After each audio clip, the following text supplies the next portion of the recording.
প্রথমবারের মতো drone design করে আন্তর্জাতিক প্রতিযোগিতায় নজর কেড়েছে অ্যাভিয়েশন অ্যান্ড অ্যারোস্পেস বিশ্ববিদ্যালয়ের ১১ শিক্ষার্থী।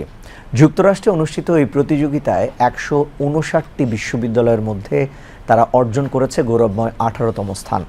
শিক্ষার্থীরা বলছেন, সামান্য অনুপ্রেরণা আর সহযোগিতায় তাদের আত্মবিশ্বাসী করে তুলেছে। এখন যে কোনো প্রতিযোগিতায় জয় সম্ভব। উপাচার্যও বলেন, তারা শুধু স্বপ্ন দেখেন না, বরং তা বাস্তবে রূপ দিতেও জানে। বিস্তারিত আলাউদ্দিন মজুমদারের প্রতিবেদনে। একটু অনুপ্রেরণার সহযোগিতার প্রয়োজনীয় পৃষ্ঠপোষকতা পেলে বাংলাদেশের তরুণরা বিশ্বের যে কোনো মঞ্চে তুলে ধরতে পারে নিজেদের মেধা ও উদ্ভাবনী ক্ষমতা, ছিনিয়ে আনতে পারে সাফল্যের মুকুট। তেমনি এক উদাহরণ তৈরি করেছে বাংলাদেশ এভিয়েশন অ্যান্ড অ্যারোস্পেস বিশ্ববিদ্যালয়ের ১১ শিক্ষার্থী। যুক্তরাষ্ট্রে অনুষ্ঠিত আন্তর্জাতিক ডিজাইন বিল ফ্লাই প্রতিযোগিতা ২০২৫-এ ১৫৯টি নামি দামি বিশ্ববিদ্যালয়ের ১২০০ শিক্ষার্থীদের সাথে প্রতিযোগিতা করে তারা অর্জন করেছে গৌরবময় ১৮তম স্থান। নিজস্ব সীমাবদ্ধতাকে পেছনে ফেলে নিজেদের উদ্ভাবনী ড্রোন ডিজাইন উপস্থাপন করে তারা চমকে দেয় বিচারকদের। এই অর্জনের মধ্য দিয়ে শিক্ষার্থীরা এখন অনেকটাই আত্মবিশ্বাসী। প্রথমে যখন শুরু করি আমাদের আত্মবিশ্বাস এত ভালো ছিল না, কারণ হচ্ছে বাংলাদেশের মতো উন্নয়নশীল দেশ থেকে আমরা যাচ্ছি, যেখানে আপনার পর্যাপ্ত পরিমাণে আমাদের যা যা দরকার এই অ্যারোনটিক্যাল সেক্টরে কাজ করার জন্য আমাদের জন্য ওই পর্যাপ্ত পরিমাণে রিসোর্স ছিল না। বাট আমরা ধীরে ধীরে ওগুলো নিজে আমরা তৈরি করে নিয়েছি। আজকে আমরা এই প্রায় ১৫৯টা টপমোস্ট ইঞ্জিনিয়ারিং ইউনিভার্সিটির মধ্যে ডিজাইন রিপোর্টে ১৮তম পজিশন অর্জন করেছি। উচ্চ প্রযুক্তি বা বিপুল অর্থের সমাহার ছিল না, কিন্তু ছিল অদম্য মনোবল আর শিক্ষকদের আন্তরিক সহযোগিতা। এই শিক্ষায় শিক্ষার্থীদের এনে দিয়েছে আন্তর্জাতিক মঞ্চে বিরাট সম্মান। উন্নত বিশ্বের শিক্ষার্থীদের আসলে ওনাদের যে অ্যারোস্পেস সেক্টরগুলো বাইরের দেশে সেগুলো অলরেডি অনেক উন্নত হয়ে গিয়েছে। বাংলাদেশটাতে কেবল অ্যারোস্পেস সেক্টরের যে ভার্সিটি কিন্তু আমাদের মাত্র ৬ বছরের, অর্থাৎ আমাদের এইখানে যে অ্যারোস্পেস রিলেটেড শিক্ষা সেটা মাত্র শুরু হচ্ছে।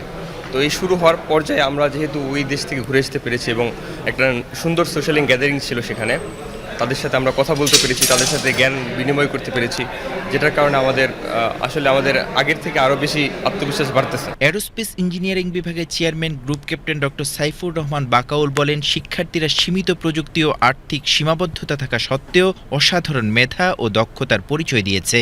আমাদেরকে যেভাবে ইউবি চাওয়া হবে আমরা সেভাবে তৈরি করে দিতে পারবো। সো আমরা কৃষিকাজের জন্য চাই, তাহলে সেটা এটা থেকে ডিফারেন্ট হবে, বাট আমাদের ওই ক্যাপাবিলিটি আছে। আমরা ফায়ার ফাইটিংয়ের জন্য ইউবি ইউজ করতে চাই, আমরা সে ধরনের ইউবি তখন তৈরি করব। আমরা কোনো একটা আইটেম এক জায়গায় ক্যারি করতে চাই, আমরা সেটার জন্য তৈরি করব। সো মূল হচ্ছে এই নলেজটা। কেন আমার এখানে প্রপেলারের ৩টাই ব্লেড, ৪টা না কেন বা 2টা না কেন, এটা আমার স্পেসিফিক রিকোয়ারমেন্টের জন্য আমি তৈরি করেছি। কেন এটার লেন্থটা এতটুকু বা এর থেকে বড় না বা ছোটো না, এই জিনিসটা হচ্ছে মেইন, যে আপনি যেই পরিবেশের জন্য যেই কাজের জন্য চাবেন সেই ইউবি আমরা তৈরি করে দিতে পারবো।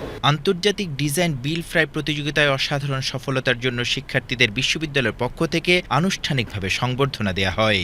অনুষ্ঠানে বিশ্ববিদ্যালয়ের উপাচার্য air vice marshal AK Monirul Bahar বলেন, শিক্ষার্থীরা তাদের সৃজনশীলতা ও উদ্ভাবনী প্রতিভায় প্রমাণ করেছে যে তারা শুধুমাত্র স্বপ্ন দেখে না, বরং তা বাস্তবায়নও করতে পারে।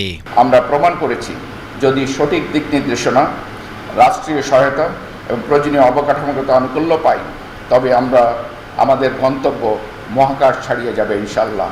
একটি নবপ্রতিষ্ঠিত প্রতিষ্ঠান হিসাবে আমরা প্রতিনিয়ত সীমিত জনবল, পরিকাঠামোগত অসুবিধা ও অপ্রতুল সম্পদকে মোকাবিলা করেই দিনে দিনে এগিয়ে যাচ্ছি।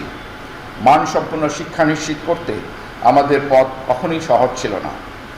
আমাদের অটল সংকল্প, ছাত্রছাত্রীদের প্রাণান্ত অধ্যবসায় এবং প্রচেষ্টা এবং আপনাদের সকলের অবারিত সহানুভূতি ও সহায়তা, আমরা একের পর এক চ্যালেঞ্জ পেরিয়ে এসেছি। উদ্ভাবনীটি এমনভাবে ডিজাইন করা হয়েছে যা অভ্যন্তরীণ ও বাহ্যিক পেলোড বহন করতে পারে এবং একই সাথে এটি ইঞ্জিনবিহীন গ্লাইডারকে আকাশ থেকে উৎক্ষেপণ করতে পারে, যা নির্ভুলভাবে GPS কোঅর্ডিনেটে নির্ভুলভাবে অবতরণ করতে সক্ষম।